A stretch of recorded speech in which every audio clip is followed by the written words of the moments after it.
Hey! Where do you think you're going, Blackie? A black man in a Henley looked up from the reception desk. Coffee splattered across his chest before he could answer. On purpose. The white manager slammed his empty mug on the counter. Uneducated fool. No trash for you here. Get out! The black man looked down at the coffee soaking his shirt. Looked back up. Barely a whisper. You should think again. The manager's lips curled in disgust. Think again about what? Calling the cops? That's what happens to thugs like you. He leaned closer. People like you make my skin crawl. The lobby fell silent. 20 people watched. No one moved. That arrogance will be over in 60 seconds. Oh. He has no idea. The man he just drenched in coffee will make him regret this for life. Let me take you back to that morning. 3 hours before the coffee, before the slurs, before the lobby turned into a courtroom. Byron Ingram woke up at 5:30 a.m. No alarm. His body had kept the same rhythm for 20 years. He swung his legs off the bed, feet pressing into cool hardwood floors. Through floor-to-ceiling windows, the city skyline blushed pink and gold against early light. His penthouse was quiet. Clean lines, warm wood, a single framed photo on the nightstand. His late mother, standing outside the barber shop she ran for 31 years in a neighborhood most people in this zip code had never driven through. Byron walked to the kitchen, ground his own beans, poured it slow into a plain white mug. No housekeeper, no personal chef, no assistant waiting by the door. That was Byron, the kind of rich that didn't need an audience. He sat at the kitchen island, scrolling through the Wall Street Journal on his tablet. Checked 3 emails, read 2 market reports. Then opened the document he'd been waiting 6 months to see. The final acquisition agreement for Crestfield Industries.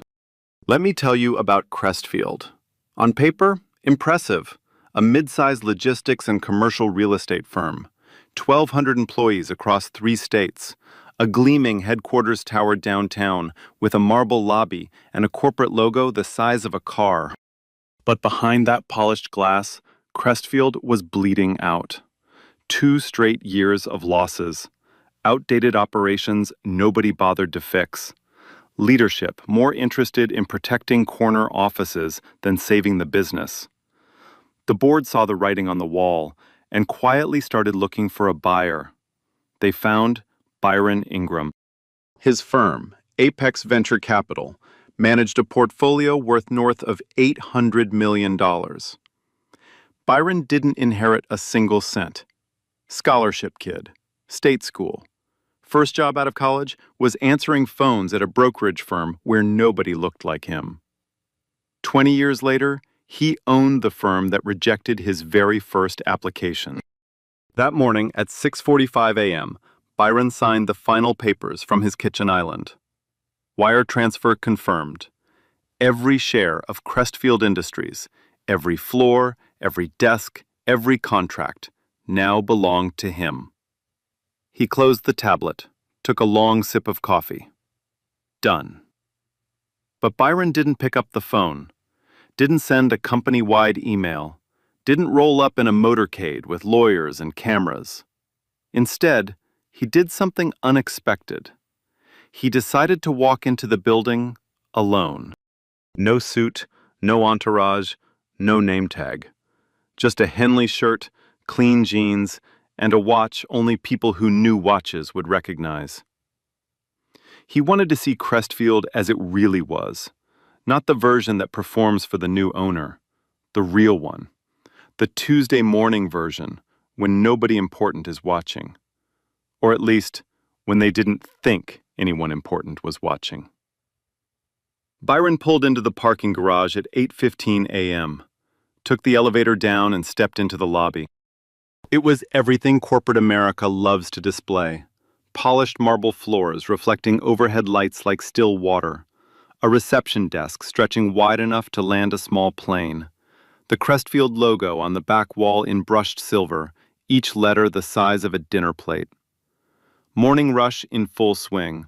Employees streaming through turnstiles, badges swinging from lanyards, coffee cups in hand, small talk bouncing off high ceilings. Byron walked in calmly.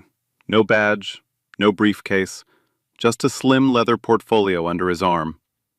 He approached the front desk. Patricia Coleman, late 40s, polished nails, reading glasses on her nose, looked up with a smile. Polite.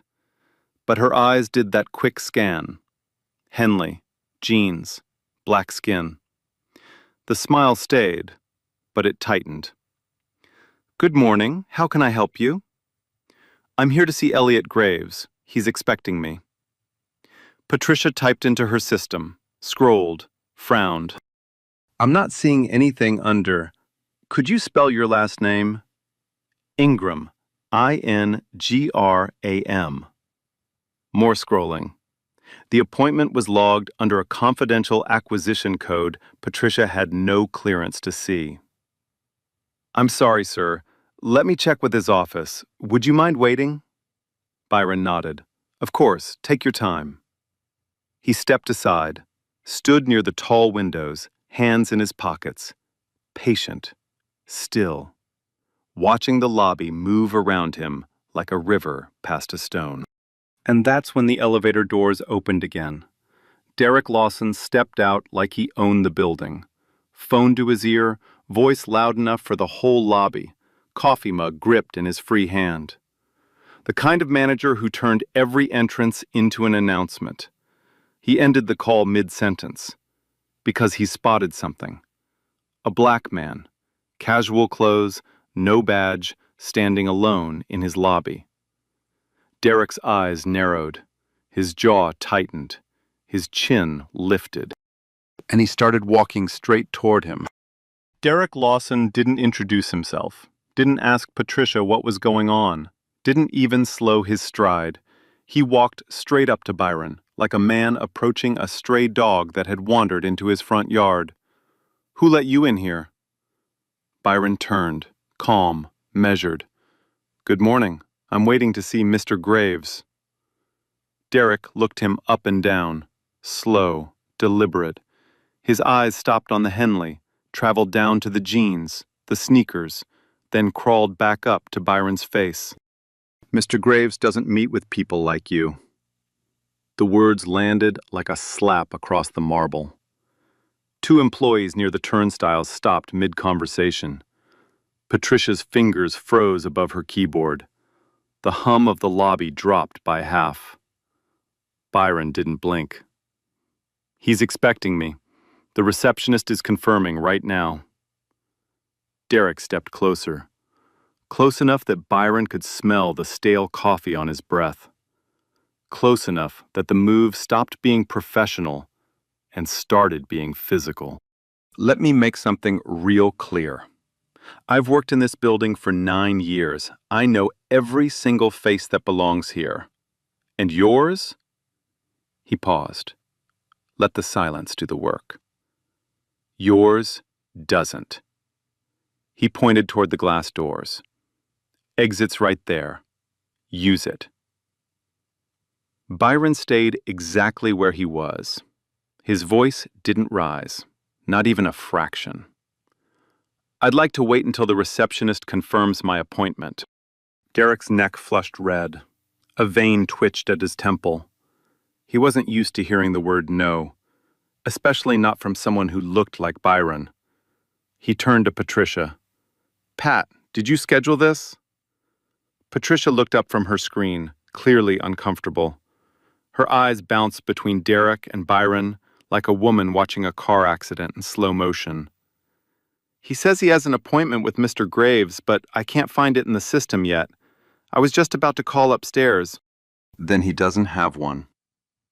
Derek turned back to Byron with a thin, satisfied smile. System says no. That means no. The system hasn't finished checking, Byron said quietly. That's not the same thing. Something flickered across Derek's face. Not anger, Not yet. Something colder. The satisfaction of a man who had already decided how this story was going to end and was enjoying the slow walk toward it. I need to see some identification, right now. He said it loud, deliberately loud. Loud enough for the morning crowd to hear, loud enough to turn heads at the turnstiles, at the coffee cart, at the elevator bank 20 feet away. This wasn't a security measure, it was a performance. Derek wasn't asking for ID, he was putting on a show to prove who held the power in this room. Byron paused for exactly 1 second, then reached into his back pocket and pulled out his driver's license, held it out between 2 fingers. Derek snatched it from his hand, held it up to the light like a bouncer inspecting a fake ID at a nightclub entrance. Tilted it left, tilted it right. Compared the photo to Byron's face, then compared it again, slower this time, as if he was looking for a reason to reject it. Byron Ingram, he read out loud, making sure everyone standing nearby could hear the name, making sure everyone could see the show he was putting on. He didn't hand it back. He held it at his side, kept it. I'm going to hold on to this. Byron's jaw tightened, just barely. A crack in the calm. That's my personal property. And this is my building. You want it back? You can pick it up from security on your way out the door. Now the lobby was watching, really watching. A woman in a gray blazer stood frozen near the elevator, with her coffee halfway to her lips. 2 young analysts whispered behind the turnstiles, glancing over their shoulders. An older man in a pinstripe suit stared at the floor and kept walking, pretending he hadn't seen a thing. Nobody said a word. Nobody stepped forward. Derek turned his back on Byron and whistled. Actually whistled, the way someone calls a dog, for the security guard. Glenn, get over here. Officer Glenn Tucker was standing by the far wall near the emergency exit. Mid-40s, stocky build, buzz cut, hands clasped in front of him. He walked over with the reluctant pace of a man who already knew something wrong was happening, but didn't have the courage to name it. What's going on, Derek? Derek jerked his thumb toward Byron. Keep an eye on this one. No appointment, no badge, no business being here. Something's off about him. Glenn looked at Byron. Byron looked back. Their eyes met for a full second. Glenn saw exactly what Derek refused to see. A composed, quiet man standing still with his hands at his sides. Not a threat. Not aggressive. Not even tense. But Glenn didn't say that. Yes, sir. He stepped into position 2 feet behind Byron, like a shadow, like a guard. Byron felt it. The presence behind him. The weight of being watched, monitored, suspected. Not for anything he had done, not for anything he had said, for how he looked while standing in a marble lobby wearing the wrong clothes and the wrong skin. He had felt this before. Different building, different city, different man standing in front of him. But the same exact script, word for word. Derek wasn't done. Not even close. He turned back to Byron and crossed his arms, planted his feet wide. The posture of a man building a wall out of his own body. Let me ask you something. Who sent you here? Are you a delivery guy? Some kind of courier service? Because if somebody handed you an envelope to drop off, you give it to the front desk and you leave. That's how it works here.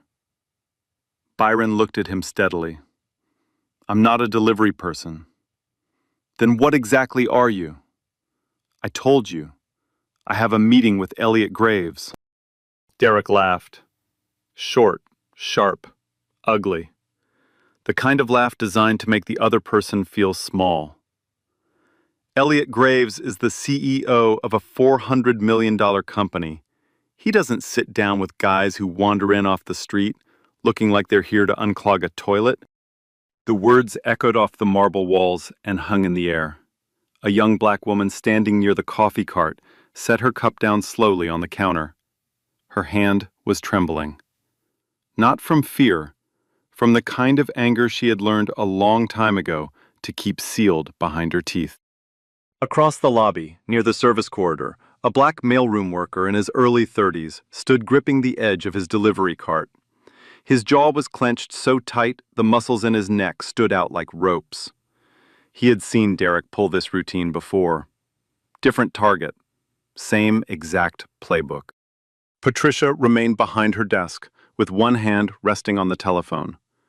She could call upstairs right now. She could end this entire scene in 30 seconds with a single phone call. But Derek was her boss's boss. And Derek was still talking. "You know what, Patricia? Don't bother calling up. I've seen enough." He turned to Byron one final time, stepped in close. So close their chests were almost touching. Close enough that his breath hit Byron's face with every word. "I don't know what hustle you're running here, pal. Maybe you're casing the building. Maybe you're here to lift somebody's laptop. Maybe you're just lost. But let me spell it out for you real slow, in a way even you can understand." He pointed at the glass doors, fingers steady, eyes cold. "You don't belong here. Not in this lobby, not on this floor, not anywhere in this building. Take your little folder, turn around, and crawl back to whatever hole you came from, before I have Glenn put you in cuffs and drag you out in front of everyone." Byron didn't move, didn't flinch, didn't look away. He stood there and absorbed every single word like a man standing in a downpour, letting it hit, letting it roll off, choosing, deliberately, consciously, not to react. Not because he couldn't, because he was already 3 moves ahead, and Derek Lawson had absolutely no idea that he was playing a game he had already lost.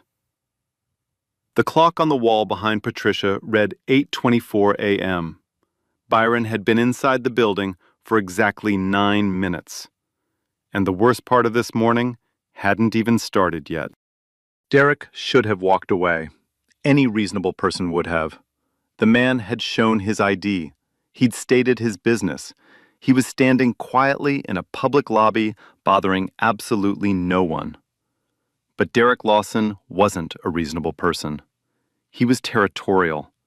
And the fact that Byron hadn't flinched, hadn't begged, hadn't cowered, hadn't shown even a flicker of submission was eating him alive from the inside out. So he escalated. "What's in the bag?" Byron looked down at the slim leather portfolio tucked under his arm, then back at Derek. "Personal belongings." "Open it." "No." The word hung in the air like a grenade with the pin pulled. 2 employees near the elevator bank exchanged nervous glances. Glenn shifted his weight behind Byron, the leather of his duty belt creaking in the dead silence. Derek's nostrils flared. He took one deliberate step forward. "I said open it. We've had theft issues in this building, company laptops walking out the front door, equipment disappearing from supply rooms overnight. You show up out of nowhere with no badge, no appointment, carrying a bag that nobody here can verify. You understand how that looks, right?"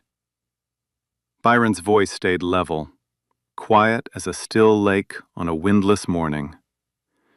"You have no legal right to search my belongings, and you know that. I have every right to protect this company's property. It's not your property to protect." Something dangerous moved behind Derek's eyes, a flash of heat that tightened every muscle in his face. He turned to Glenn and snapped his fingers like he was summoning a waiter. "Glenn, standard protocol. Check the bag." Glenn hesitated. You could see the war playing out behind his face. The pause, the dry swallow, the slight tremor in his hand as he reached forward. He knew this wasn't standard anything. There was no protocol that authorized searching a visitor's personal belongings without probable cause. But Derek was staring at him with the kind of look that promised consequences. A look that said, "Do what I tell you, or you're the next problem I solve." Glenn stepped forward. "Sir, I apologize. Would you mind if I just took a quick look?" Byron studied Glenn's face for a long moment, saw the conflict swimming in his eyes, saw the shame buried just underneath the pressed uniform and the polished badge. Then he unzipped the portfolio and held it open. Inside, a tablet, a pen, a leather-bound notebook with a silver clasp. Nothing else. Glenn peered in, looked again. His shoulders dropped half an inch. "It's clean, Derek. There's nothing in here. Give me that tablet." Derek reached past Glenn and snatched the tablet from the portfolio before Byron could react. Held it up with both hands, turned it over slowly, examining it like stolen merchandise laid out on a pawnshop counter. "This is a $1,200 device. You want to tell me where you got this?" The lobby temperature dropped 10 degrees.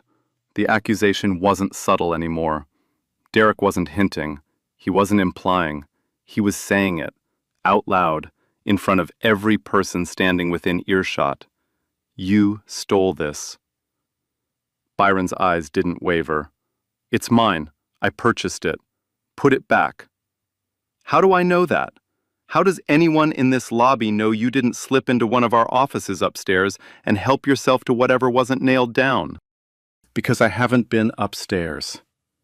Because I've been standing in this exact spot, in front of your receptionist, your security guard, and 20 witnesses for the past 10 minutes. You know I didn't steal anything. You just don't care." Derek's grip tightened on the tablet. For a brief, violent second, it looked like he might hurl it across the floor. Instead, he dropped it back into the portfolio with a heavy thud that made Patricia flinch behind the reception desk. "Don't get smart with me, boy." Byron zipped the portfolio shut. His hands were perfectly steady. But if you looked closely, truly closely, you could see the muscle along his jawline working. A slow, grinding clench. The only visible sign that underneath that granite surface, a furnace was building pressure. Derek pivoted to face the lobby, raised his voice so every single person in earshot could hear him clearly. "Folks, I want to apologize for this little disruption. We're dealing with an unauthorized individual who has refused to cooperate with building security. We'll have this wrapped up shortly." He delivered it like a flight captain addressing passengers during mild turbulence. Measured, professional, almost bored. Except Byron wasn't turbulence. He was a human being. A man being publicly stripped of his dignity, one layer at a time, in a room packed with people who could see exactly what was happening. And every single one of them chose to stare at their shoes. Derek turned back, and this time he closed the distance completely, chest to chest, using every inch of his 6'2" frame to tower over Byron like a wall of hostility. "I have been patient with you, more patient than you could possibly deserve." Byron didn't retreat, didn't tilt his chin, met Derek's glare at point-blank range, eye to eye, breath to breath. "You call this patience? I call this a courtesy. Because where I come from, when a man tells you to leave, you leave. But I guess they don't teach that kind of respect where you come from, do they?" "And where exactly do you think I come from?" Derek smiled. The ugliest smile Byron had ever seen in his life. The kind that bared teeth but had absolutely nothing to do with warmth or joy. Somewhere without a dress code, obviously. He shoved his coffee mug toward Byron's chest in a sharp, violent gesture. The lid popped loose. Hot brown liquid erupted across Byron's Henley, splashing up to his collarbone, streaming down the leather portfolio, pooling on the polished marble floor between their shoes. The lobby gasped. A single, collective intake of breath from 20 different mouths at the same time. Patricia shot up from her chair so fast her reading glasses slid off her nose. Glenn lurched forward a half step, then froze, paralyzed somewhere between duty and cowardice. The young black woman at the coffee cart pressed both hands over her mouth. The mailroom worker's knuckles had gone bone white around his cart handle. His whole body was rigid, trembling with a fury he couldn't afford to release. Derek looked down at the dark stain spreading across the marble like a slow-moving flood. Looked at Byron's soaked shirt clinging to his chest. Looked up at Byron's face. And smirked. Oops. One word. One single, mocking syllable. No apology, no concern, no shame. Just that smirk. That sickening, self-satisfied smirk, hanging on his face like a trophy. Maybe if you'd left when I told you, that wouldn't have happened. Byron looked down, watched the coffee drip from his shirt onto the marble floor. 1 drop, 2 drops, 3. Each one striking stone with a tiny, precise sound that in the dead silence of that lobby hit like a drumbeat. He looked back up at Derek, said nothing. Took one slow, controlled breath through his nose, let it out through barely parted lips, and the entire lobby held its breath with him. Now, here's a detail that matters more than anything else in this scene. A detail that Derek Lawson, in all his swaggering arrogance, never once thought to consider. In the upper right corner of the lobby ceiling, tucked discreetly behind a dark glass dome no bigger than a grapefruit, a security camera sat quietly recording. It had been capturing footage since the moment Derek first raised his voice. Every word, every accusation, every gesture, every single drop of coffee. All of it, stored in crystal clear high definition with a running timestamp in the bottom corner of the frame. Derek never looked up, not once. Byron did. He had clocked that camera within 30 seconds of entering the building. Because Byron Ingram didn't react to situations, he documented them. Byron stepped 3 feet to his left, pulled his phone from his pocket, dialed a single number, and spoke just quietly enough that Derek couldn't make out the words. Naomi, I'm in the Crestfield lobby. Bring the full acquisition file. All of it. And call Elliot Graves right now. Tell him we're moving the announcement up. Immediately. He ended the call, slid the phone back into his pocket without a word. Derek watched from across the lobby, with his arms folded across his chest, still riding the high of his little coffee performance. He assumed Byron was calling for a ride home, maybe a friend to come collect him, maybe a community lawyer who'd send an angry letter nobody would ever bother reading. He assumed dead wrong. Derek turned to the remaining bystanders and flicked a dismissive hand through the air. All right, people, show's over. Nothing more to see. Security's got it handled. He straightened his tie, took a long, satisfied breath, shot Glenn a grin like they'd just handled an unpleasant piece of business together. A young white woman, barely a year out of college, stood frozen near the water fountain, clutching her laptop bag against her chest. She stared at Byron, then at Derek, then back at Byron. She opened her mouth to speak, then closed it. And that silence, the silence of a person who saw everything clearly and still chose to say nothing, echoed louder than every word Derek had screamed all morning. The clock behind Patricia now read 8:31 a.m. In less than 10 minutes, Byron Ingram's quiet phone call was going to land in this lobby like a 500-pound bomb. And Derek Lawson's entire world was about to be ripped out from under his feet. At exactly 8:38 a.m., the lobby doors swung open. Every head turned. A woman walked in like she owned the air around her. Black, mid-30s, hair pulled back tight. Charcoal suit cut so sharp it could draw blood. A leather briefcase in her left hand, and a look on her face that said she already knew everything that had happened in this lobby, and somebody was about to pay for it. Naomi Watts Davis, Chief Legal Counsel for Apex Venture Capital, Byron's right hand. She crossed the marble floor in 5 strides, didn't glance at the reception desk, didn't slow for the turnstiles, walked straight to Byron like he was the only person in the building who mattered, because he was. Mr. Ingram. Her voice was steel wrapped in silk. I have everything. Elliot's on his way down.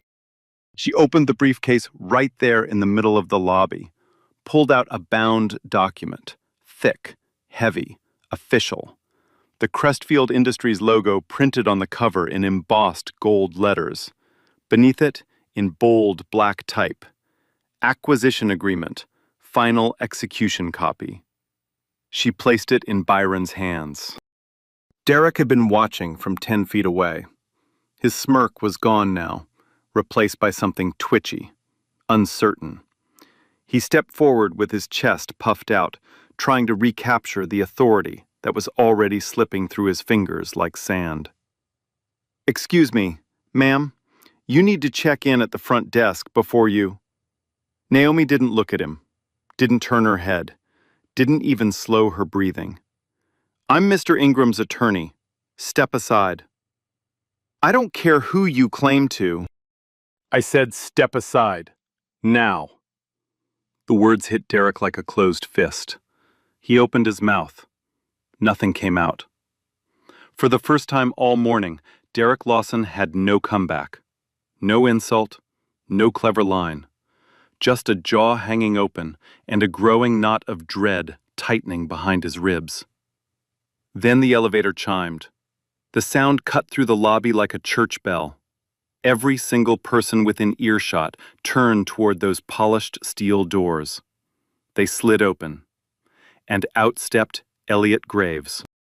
62 years old, silver hair combed back, navy suit, white pocket square, shoes polished to a mirror shine.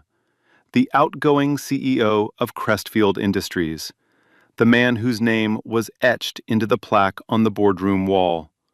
The man every single employee in this building had seen in company-wide emails, quarterly town halls, and holiday party speeches for the past 11 years. Everyone knew that face. Everyone. Including Derek. Elliot walked across the lobby with the calm, unhurried stride of a man who had already decided exactly what was about to happen. His eyes swept the scene, found Byron, found the coffee stain soaking through his Henley, found Naomi standing at his side with documents in hand. His expression didn't just darken, it turned to stone. He extended his hand to Byron. Byron, I'm deeply sorry to have kept you waiting. Byron shook it, firm, brief. Elliot. Elliot's gaze dropped to the coffee stain again. His voice went quiet. Dangerously quiet. The kind of quiet that made the air in the lobby feel 10 degrees colder. What happened here? Byron glanced at Derek. Just a glance. Light. Almost casual. Mr. Lawson was kind enough to welcome me this morning. In his own way. Elliot turned to face Derek. Full body. Square shoulders. The look on his face could have cracked granite. Derek, do you have any idea who this man is? Derek's mouth moved before his brain caught up. The words tumbled out, shaky, defensive, already crumbling at the edges. He didn't have a badge. He wouldn't identify himself properly. I was just following security proto. This is Byron Ingram. Elliot said the name like he was reading a verdict. As of 6:45 this morning, Mr. Ingram is the sole owner of Crestfield Industries. He purchased this company in its entirety. Every floor, every office, every desk, every contract in our system, including yours. He let the words settle. The man you just humiliated in front of this entire lobby is your new owner. He is my boss. And as of 3 hours ago, he is yours. The silence that followed wasn't just quiet. It was a void, a black hole that swallowed every sound in that lobby whole. No footsteps, no whispered conversations, no coffee cups clinking. Nothing. Patricia's hand flew to her mouth. Glenn took 2 full steps backward, his face drained of every drop of color. The young woman by the water fountain let out a sound, half gasp, half sob, that she immediately covered with her palm. And Derek. Derek Lawson stood perfectly still in the center of that marble lobby, with his arms frozen at his sides and his mouth half open. The blood had drained from his face so completely, he looked like a man watching his own funeral. His eyes blinked rapidly. His lips moved, but no words came. The arrogance, the swagger, the sneering superiority that had filled this lobby for the past 20 minutes, all of it evaporated in a single, devastating instant. Gone. Every last trace of it. Gone. Byron looked at him. Not with rage, not with triumph, with something far worse. Calm. Total, unshakable calm. I came here this morning to meet the people who make this company run, to listen, to learn their names, to shake their hands. He paused, let the silence hold. Instead, I was interrogated, searched, accused of theft, called a thug, and had coffee thrown on me in my own building. He took 1 step closer to Derek, just one. We're going to have a very different kind of conversation now. Derek's legs moved before his brain could form a complete thought. He stumbled forward, hands rising like a man trying to stop a train with his palms. Mr. Ingram, sir, this is a misunderstanding. I was just doing my job. I was protecting the building. I had no way of knowing. Knowing what? Byron's voice was low, every syllable measured like a surgeon placing a scalpel. Knowing that a black man in your lobby might actually own the company?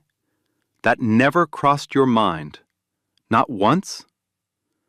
Derek's mouth opened, closed, opened again.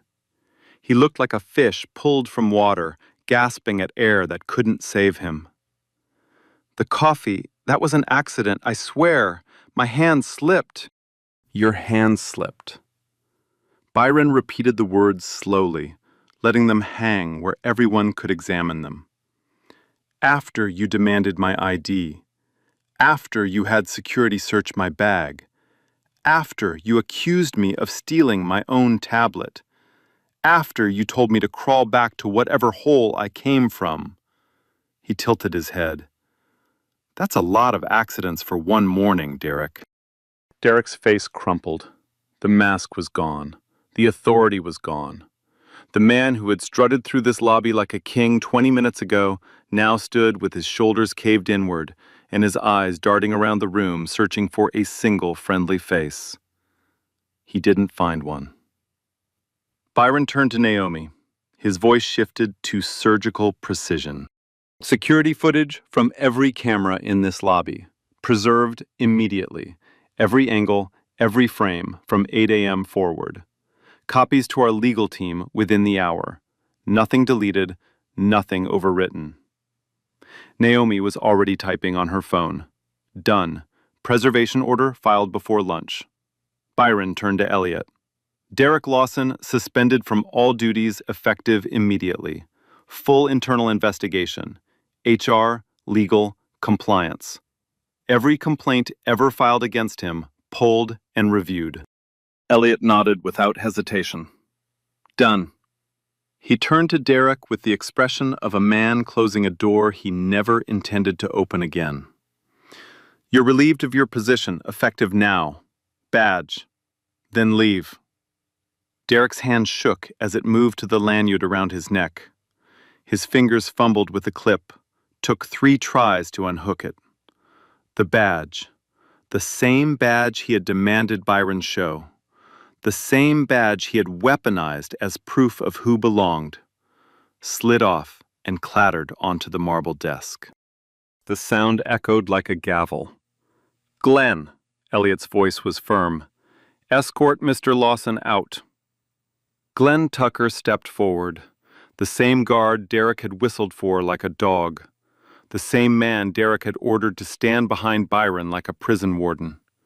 The same Glenn who had searched Byron's portfolio on command. Now Glenn was holding the door open for Derek. The irony was thick enough to choke on. Derek walked, 1 foot in front of the other.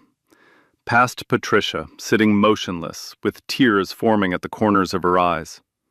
Past the turnstiles he had guarded like a gatekeeper. Past employees lining the corridor in absolute silence, watching the man who had terrorized that lobby shuffle toward the exit with his head bowed and his hands empty. The glass doors opened. Morning sunlight hit Derek's face. Glenn stood beside the frame and watched him walk out into a world that no longer had a place for him. The doors closed with a soft, final click. Byron let the silence settle, then turned to face the lobby. I know this morning didn't go the way any of us expected. What happened here should never happen. Not to me, not to anyone who walks through those doors. This company will be built on respect for everyone, starting today. A few employees nodded. The mailroom worker, the one who had gripped his cart through the entire ordeal, met Byron's eyes across the lobby. Byron nodded back. A quiet acknowledgement between 2 men who understood exactly what had happened without needing a word to explain it. Patricia approached from behind the desk, her voice barely a whisper, cracking at the edges. Mr. Ingram, I'm so sorry. I should have said something. I should have called upstairs the moment he started. I froze. Byron looked at her. Not with anger, not with judgment, with something closer to understanding. You can do that next time, for the next person who stands where I stood. Patricia nodded, wiped her eyes, and went back to her desk, carrying a weight she would not soon put down. The lobby incident was over in 20 minutes. The consequences would take months to unfold. And every single one of them landed on Derek Lawson like a hammer falling from the sky. It started with the investigation.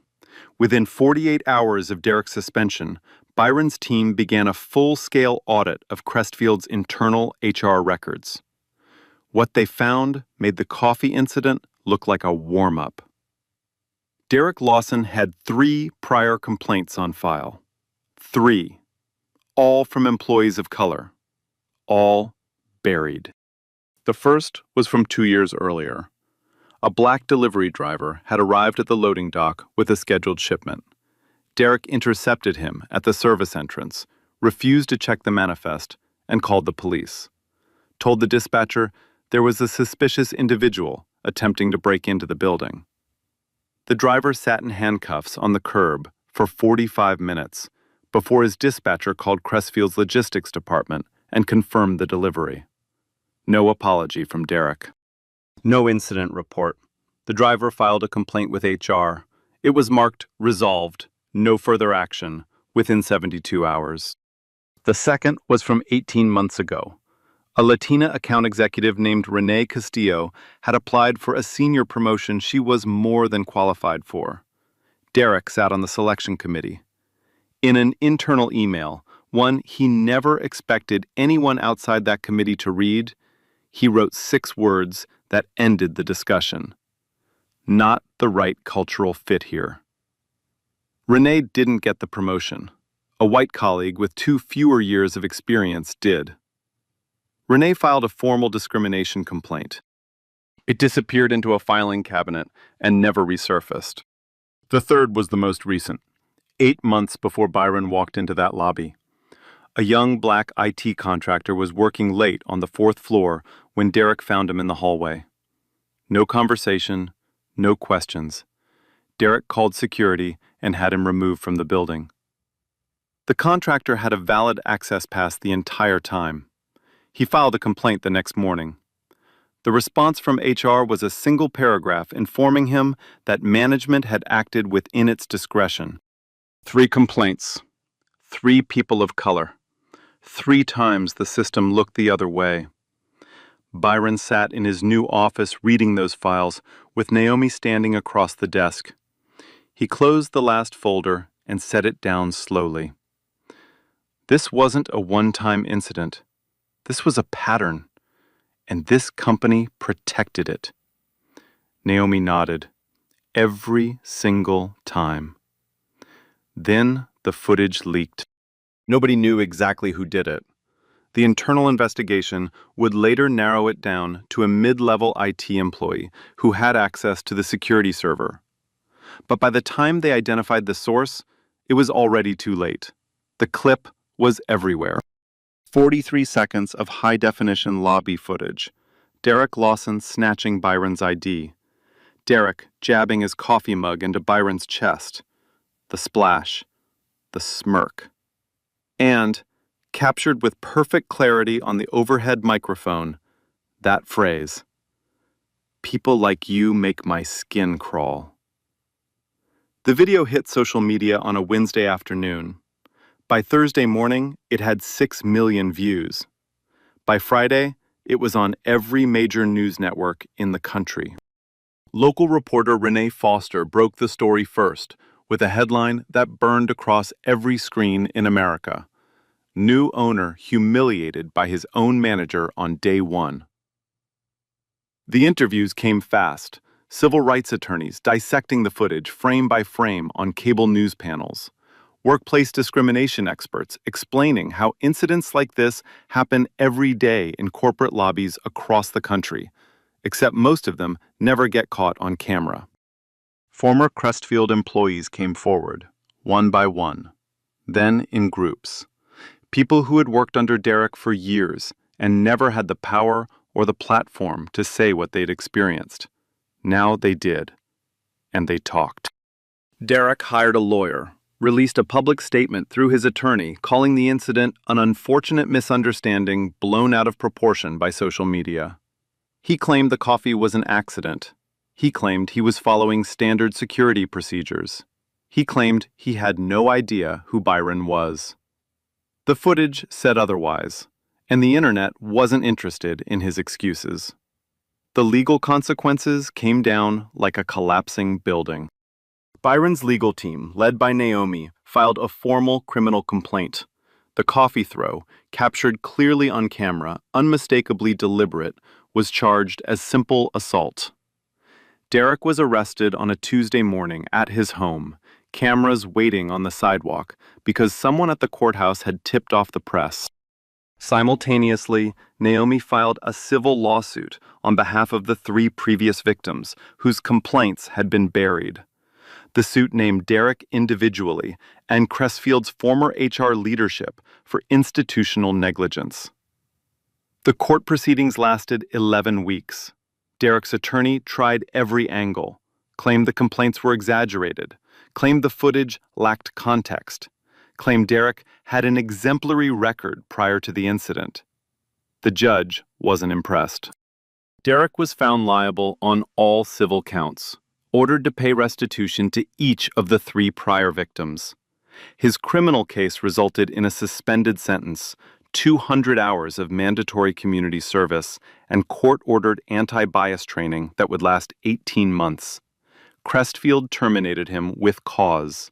He forfeited his severance package, his stock options, his pension. 9 years of accumulated benefits, gone in a single ruling.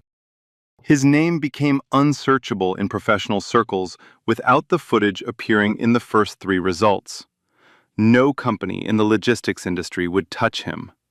His career, the one he had spent 9 years building behind that marble desk and those glass turnstiles, was finished.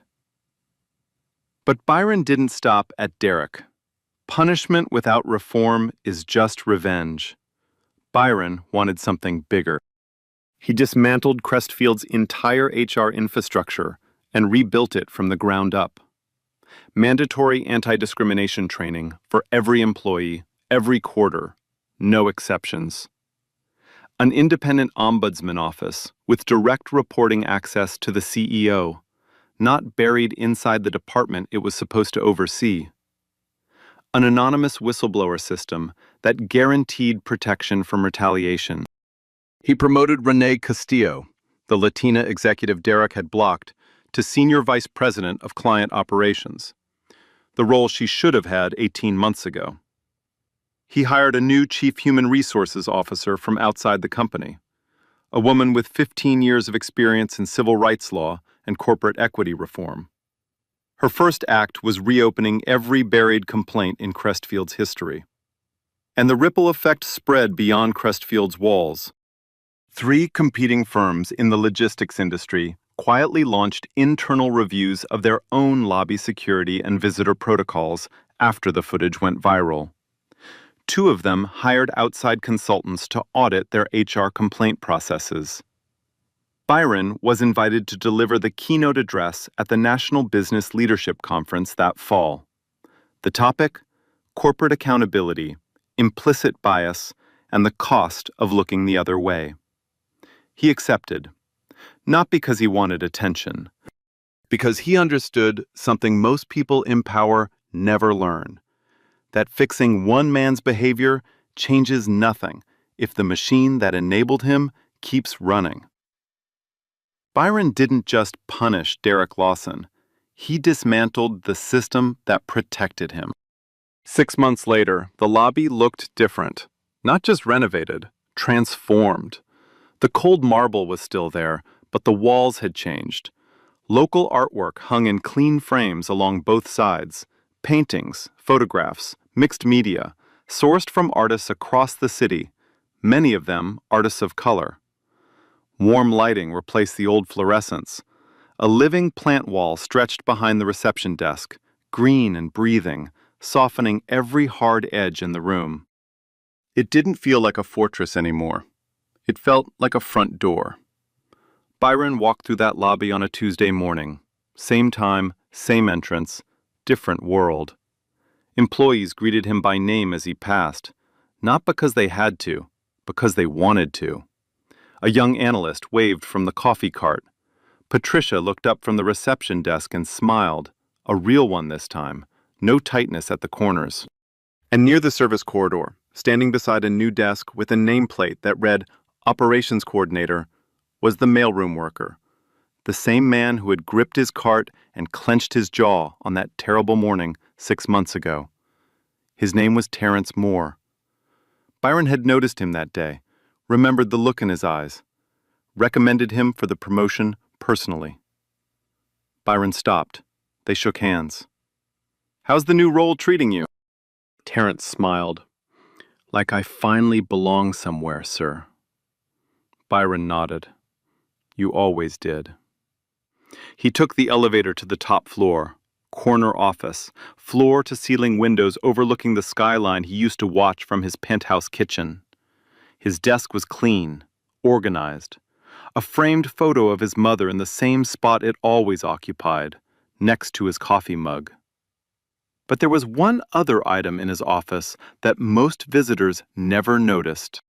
In the bottom drawer of his desk, folded neatly inside a clear garment bag, was a Henley shirt. Coffee-stained, unwashed, preserved exactly the way it looked the morning Derek Lawson tried to humiliate him out of his own building. Byron didn't keep it as a trophy. He kept it as a compass. A reminder that the way people treat you when they think you're nobody tells you everything you will ever need to know about who they really are. As for Derek Lawson, he completed his 200 hours of community service at a nonprofit workforce center on the south side of the city. He finished his court-mandated anti-bias training without incident. His lawyer quietly reached settlements with all 3 prior victims. He applied to 11 companies in the 18 months following his termination. None of them hired him. His name had become permanently welded to 43 seconds of footage that the internet would never forget.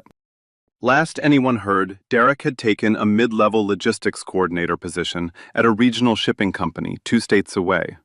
No direct reports, no management title, no marble lobby. No one felt sorry for him. No one celebrated either. It was just consequence. The kind that finds you when the cameras are rolling, and your own words become the evidence. So the real question was never whether this kind of thing happens. The real question is what we do when we see it. Byron Ingram didn't win because he was rich. He didn't win because he had a legal team on speed dial or a billion-dollar portfolio backing him up. He won because the truth was on his side, and he had the patience to let injustice reveal itself in broad daylight. But not everybody has that kind of power. Not everybody has a Naomi to call. Not everybody has a camera in the ceiling recording every word. That's exactly why it matters. How you treat the person standing in front of you when you don't know their story, when you don't know their name, when you have no idea what they carry in their pocket or their past. So let me ask you this. What would you have done if you were standing in that lobby? Would you have spoken up? Would you have stayed silent? Be honest with yourself, because that answer says more about who we are than any story ever could. If this one hit you somewhere, drop a comment. Tell me what you would have done. And if you know someone who needs to hear this story, share it. Hit that subscribe button so you don't miss the next one. I'll see you in the next story. Here's what I want you to remember. The way someone treats you when they think you are nobody, that's who they really are. Not the version they show to their boss, not the version they show on the camera, not the smile they push on when someone important walks in. The real them is the one that comes out when they think there's nobody watching and no consequences coming. So pay attention. When someone is kind to the CEO but cruel to the janitor, you've seen enough. When someone smiles at the client but screams at the receptionist, you've seen enough. When someone only shows respect to people who can do something for them, you've seen everything you need to see. And if you are the one being treated like you are nothing right now, know this. Their opinion of you is not the truth about you, it's the truth about them. What they see when they look at you says nothing about your value. It says everything about their character. Like, share, and subscribe real stories, real justice every week. And remember, treat everyone the same, not because you don't know who they might be, because you already know who you are, and that should be enough.